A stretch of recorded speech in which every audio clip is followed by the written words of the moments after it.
आज हम लोग पढ़ रहे हैं चैप्टर 2 इंट्रोडक्शन पॉलिनोमियल्स। जैसा कि आप सब जानते हैं, जानते नहीं तो जान जाओगे, 10th और 9th दोनों का चैप्टर सेम है पॉलिनोमियल। और अगर टॉपिक सेम है तो जाहिर सी बात है इंट्रोडक्शन भी क्या रहेगी, सेम रहेगी। ठीक है जी, तो शुरू करते हैं। देखो मैं शुरू करता हूं। कॉन्स्टेंट्स क्या होते हैं, वेरिएबल क्या होते हैं। ठीक है जी, कांस्टेंट जो फिक्स रहती है, तो क्या रहते हैं, फिक्स। जैसे कि नंबर्स फिक्स रहते हैं, जैसे कि 1 2 3 4 5 एंड सो ऑन। ठीक है जी, एबीसी ये होते हैं कांस्टेंट। अब वेरिएबल जो वही करते हैं हर क्वेश्चन में, जिनकी मतलब वैल्यू अलग होती है, जैसे कि X Y Z U V W T. ठीक है, इनको हम लोग वेरिएबल कहते हैं। वेरिएबल जो कहते हैं ये ना हर क्वेश्चन में वेरी करते हैं। कहीं एक्स की वैल्यू 5 होती है, कहीं वाई की वैल्यू 7 होती है। कांस्टेंट बोले जो फिक्स रहती हैं। अब जैसे मेरी पॉकेट में अगर 50 रुपीज है तो वो 50 रुपीज ही रहेंगे, मैं चाहे कहीं भी चला जाऊं। ठीक है जी, तो अब सोचने वाली बात ये होगी कि X Y Z U V W T variable और एबीसी कांस्टेंट है तो सारी अल्फाबेट। हाँ बिल्कुल पूछने वाली बात है, लेकिन हम लोगों ने ना एक स्टैंडर्ड वेरिएबल को स्टैंडर्ड फॉर्म में ये मान लिया भी यही वेरिएबल होती है। जो एबीसी है ना उनको फिक्स मान लिया, जो मतलब लेट कर दिया, जंक्शन है समझ लो। ये भी एबीसी तो रहेंगे फिक्स है, और X Y Z U V W T. और समय आने पे आप लोग अगर चाहते हो कि हम एबीसी को वेरिएबल बोलेंगे तो आप एबीसी को वेरिएबल बोल सकते हो। आप जब लेट करते हो वहां पे बोल सकते हो let A is a variable. Okay, लेकिन बात अगर स्टैंडर्ड की जाए, स्टैंडर्ड में एबीसी क्या रहते हैं, कांस्टेंट रहते हैं। ठीक है जी, तो हमारा टॉपिक है पॉलिनोमियल। क्या होता है पॉलिनोमियल? पॉलिनोमियल है ना कांस्टेंट और वेरिएबल से मिलकर बनता है। ठीक है, ऐसा पॉलिनोमियल का मतलब जिसमें बहुत सारी टर्म्स होती है। पोली में बहुत सारा, नोमियल्स मतलब बहुत सारी टर्म्स। ठीक है जी, तो कांस्टेंट और वेरिएबल से मिलकर बनता है। और वेरिएबल की पावर जो होनी चाहिए वो होल नंबर होनी चाहिए। पावर जो होनी चाहिए वो क्या होनी चाहिए, वो होल नंबर होनी चाहिए। जैसे कि फॉर एग्जांपल आगे जो कांस्टेंट होती है, कांस्टेंट आगे होता है कांस्टेंट। ठीक है, और वेरिएबल की क्या होती है, पावर। मतलब ये मैं एक टर्म आपको बता रहा हूं, प्लस माइनस बहुत सारी टर्म्स होती हैं। ठीक है जी, और जो पावर होनी चाहिए ना हर टर्म में, वेरिएबल की जो पावर होनी चाहिए ना वो होल नंबर होनी चाहिए। वो क्या होते हैं, पॉलिनोमियल होती है। होल नंबर बोले तो 0 1 2 3 4 5 6 7 8 9 10 ये होनी चाहिए।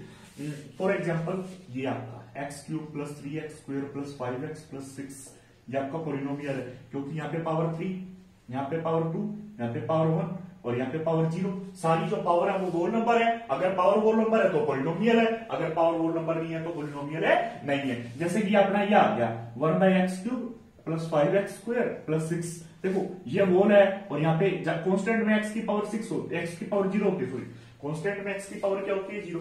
यहाँ पे पावर होल नंबर है, लेकिन यहाँ 1/x क्यूब को क्या लिखा, छोटी क्लास में आपने पढ़ा हुआ है। 1/x क्यूब को क्या लिखोगे, x raise to power -3, power ऊपर जाके नेगेटिव हो जाती है। ठीक है जी, तो 1/x क्यूब को क्या लिखोगे, x की power -3 plus 5x square plus 6। ठीक है, अब हमने क्या देखा, जो -3 है वो होल नंबर नहीं है, तो ये पॉलिनोमियल नहीं है। और एग्जांपल्स लेते हैं हम लोग, x प्लस 1/x, x है बड़ा। ठीक है, 1/x बोले तो x की पावर -1, 1/x को क्या लिखेंगे, पावर ऊपर लेके नेगेटिव हो जाती है, ये भी पॉलिनोमियल, नोटा पॉलिनोमियल। अब एक एग्जांपल और लेते हैं, √x plus 5x square plus 6। वैसे √x का क्या मीनिंग होता है, √x का आपको मीनिंग मैं बता देता हूं। √x का मीनिंग होता है x raise to power 1/2। x raise to power क्या हो गया, 1/2। अब पावर क्या आ गई, होल नंबर नहीं है, पावर होल नंबर नहीं है तो ये भी पॉलिनोमियल नहीं है। ठीक है जी, अब हमने क्या लिखा, √5x square plus 5x plus 6। कुछ लोग सोचेंगे यहां रूट आ गया तो पॉलिनोमियल नहीं आ, बिल्कुल ये पॉलिनोमियल है। मतलब आपने सोचा पॉलिनोमियल नहीं है क्योंकि रूट आया, लेकिन वेरिएबल की पावर देखनी है हम लोगों को। कांस्टेंट कैसा है, रैशनल है, इरेशनल है, इससे हमें कोई फर्क नहीं पड़ता। कांस्टेंट रियल नंबर होना चाहिए और पावर होल नंबर होनी चाहिए। ठीक है, पावर क्या होनी चाहिए, वो होल नंबर होनी चाहिए। समझो, अभी मैं 10th क्लास की पोलिनोमियल की बात कर रहा हूं, ठीक है जी। तो अब हमारे सामने आया x की पावर 2/3 प्लस 3x+5, क्या पोलिनोमियल है? 9, यह पोलिनोमियल नहीं है। क्यों? क्योंकि पावर क्या आ गया, 2/3 आ गया, जो कि होल नंबर है नहीं है। तो कहने का मतलब पोलिनोमियल वो होता है जहां कांस्टेंट हो वेरिएबल और वेरिएबल की पावर क्या हो, वो होल नंबर हो। बोला तो वेरिएबल की पावर क्या हो, वो होल नंबर। होल नंबर मतलब 0, 1, 2, 3, 4, 5 एंड सो ऑन, ठीक है जी। अब मैं आपको थोड़ा सा आगे लिए चलता हूं।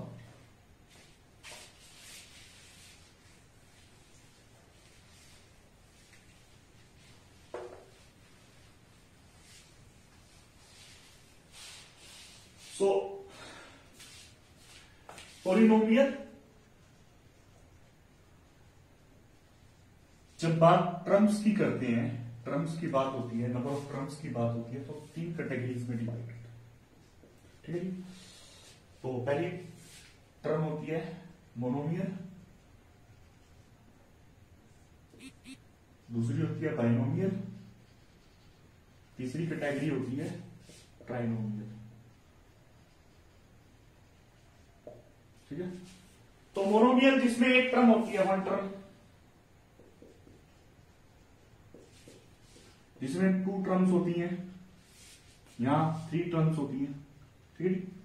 अब वन टर्म बोले तो x 10x ये एक टर्म है, ये एक टर्म है, एक्स वाई जेड ये भी एक टर्म है। प्रोडक्ट में और जितनी भी चीजें होती है ना, सारी एक टर्म ही होती है, ठीक है। 10xyz सारी की सारी क्या है, ये मोनोमियल है। बाइनोमियल जब 2 टर्म को प्लस या माइनस करके लिख दिया जाए, ठीक है जी, बहुत सारी चीजें होती है इसमें। ट्राइनोमियल जिसमें 3 टर्म होती हैं प्लस या माइनस करके, कुछ भी हो सकता है। तो मोनोमियल बोले तो एक टर्म हो, बाइनोमियल बोले तो दो टर्म हो, ठीक है जी। ट्राइनोमियल बोले तो 3 टर्म हो।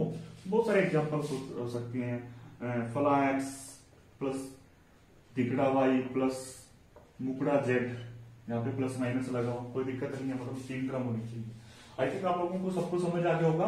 और पोलिनोमियल टर्म्स के हिसाब से 3 टाइप का होता है, ठीक है जी। अब मैं आगे बढ़ते हुए एक चीज डिस्कस करता हूं, degree of a polynomial. Degree of a polynomial, ठीक है।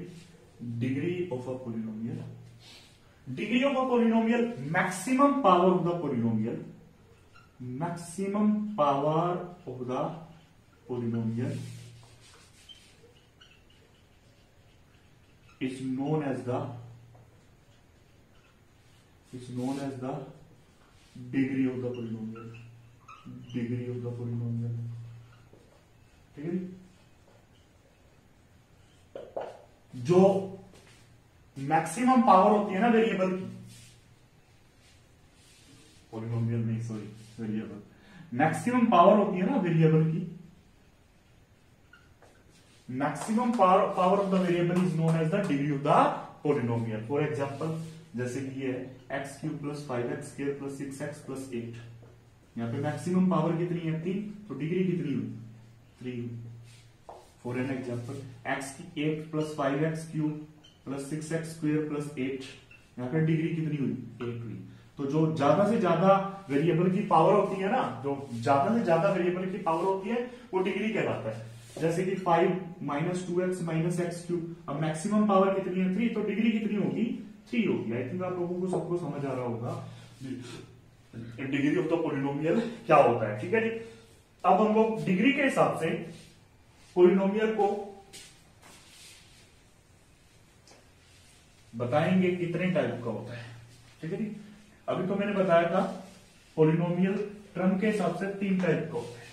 अभी पोलिनोमियल डिग्री के हिसाब से, पोलिनोमियल डिग्री के हिसाब से वो भी 3 टाइप का होता है। हमारे सिलेबस की बात करें ना, 9th 10th के सिलेबस तक 3 टाइप का होता है, ठीक है जी। क्या होता है, लीनियर पोलिनोमियल, क्वाड्रेटिक पोलिनोमियल,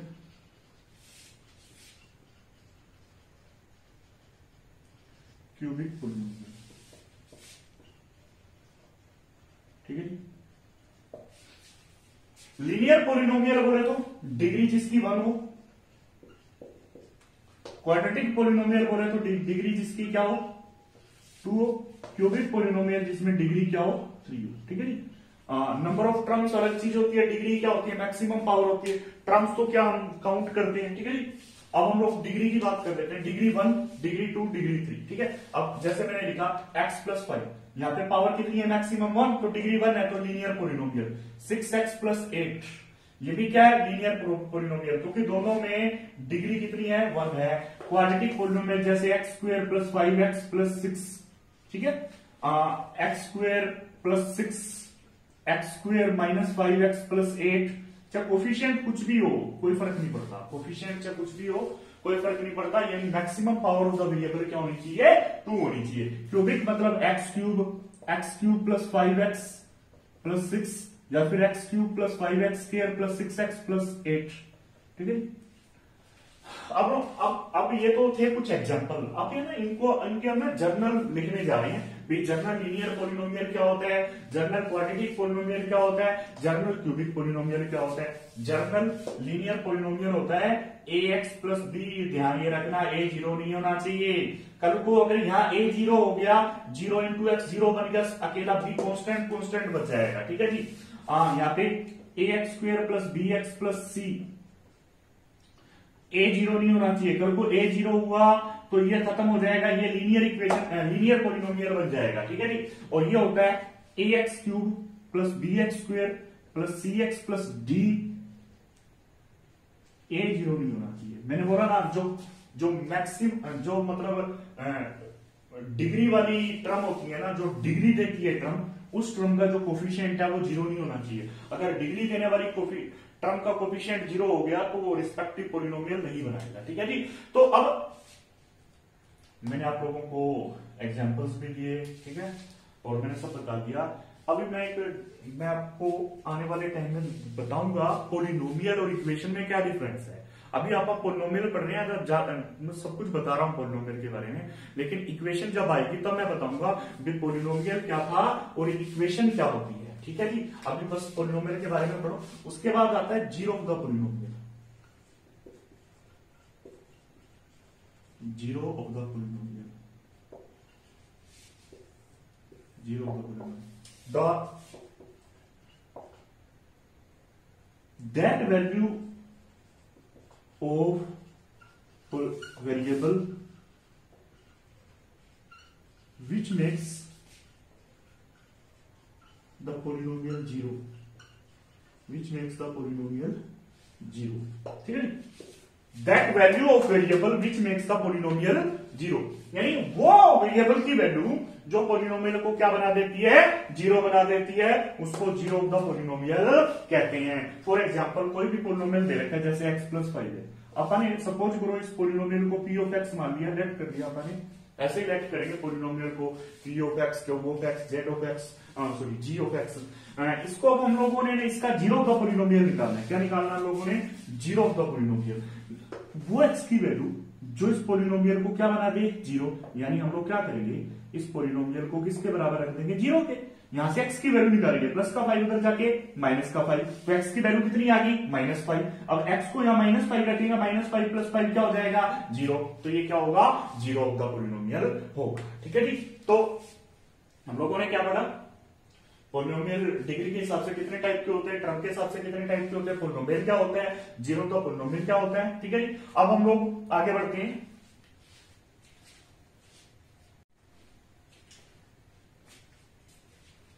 अब हम लोग पढ़ रहे हैं geometric meaning of zeros of the polynomial. ठीक है जी। Be zeros of the polynomial का ज्योमेट्रिक मीनिंग क्या होता है, तो देखो मैं पोलिनोमियल ऐड करता हूं F of X, linear polynomial, बिल्कुल इजी से शुरू करेंगे, F of X equals to X plus 5। ठीक है। मैं इस पोलिनोमियल को ऐड कर लेता हूं और इसका ग्राफ बनाने की कोशिश कर रहे हैं। हमने 9th में पढ़ा हुआ है लीनियर ग्राफ बनेगा। ठीक है जी।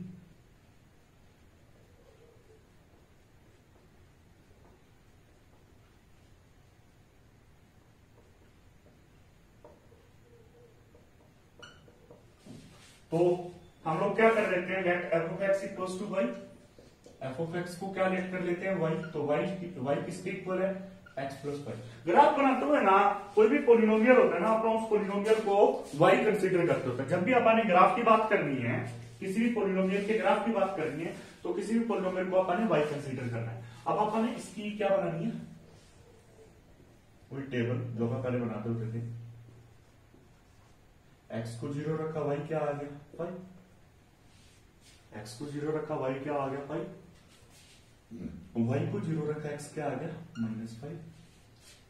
x को 0 रखा तो y 5 आ गया, और y को 0 रखा तो x -5 आ गया।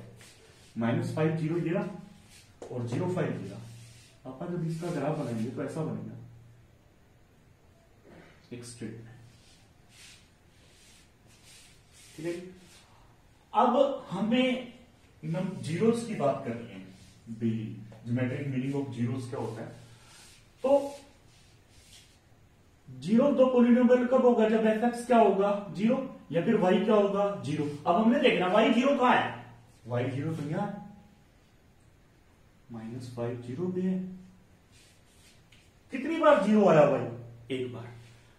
अभी हमने देखा कि जब लीनियर पोलिनोमियल था तो कितनी बार आया, एक बार। अब मैं इसी तरह कोई क्वाड्रेटिक पोलिनोमियल का ग्राफ बना रहा हूं।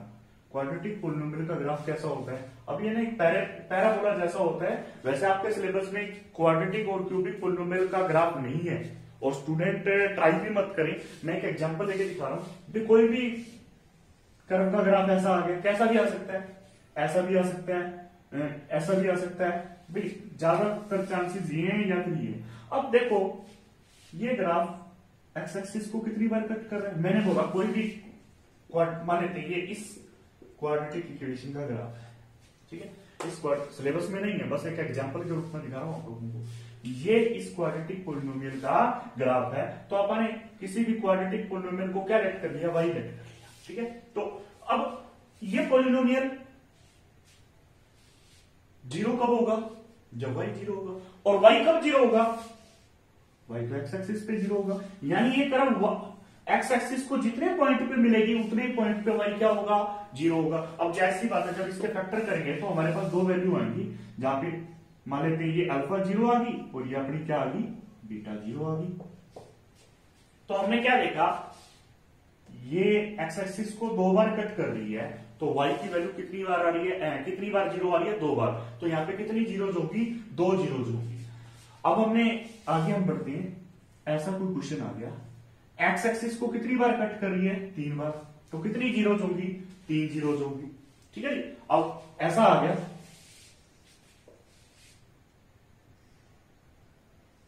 ये x एक्सिस को